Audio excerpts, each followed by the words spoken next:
नमस्कार मित्रांनो, तर स्वागत आहे आपलं राहुल द फूड या चॅनलमध्ये. आज आपण बनवणार आहोत पहिल्यांदा मेथीचे पराठे. तर आपण एकदा ट्राय करून बघू. आपण याच्यात घेऊन घेऊ गव्हाचे पीठ, परत बेसन, जिरे,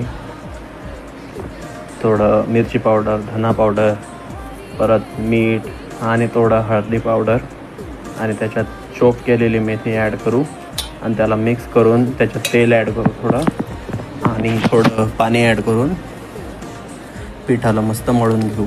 मळून घेतल्यानंतर आपल्याला थोडं तेल घ्यायचं आणि थोडं पीठ घ्यायचं.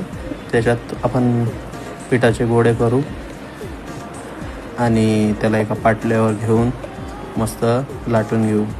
आणि आपलं मेथीचे पराठे बघा रेडी आहेत. एकदा तुम्ही नक्की ट्राय करा.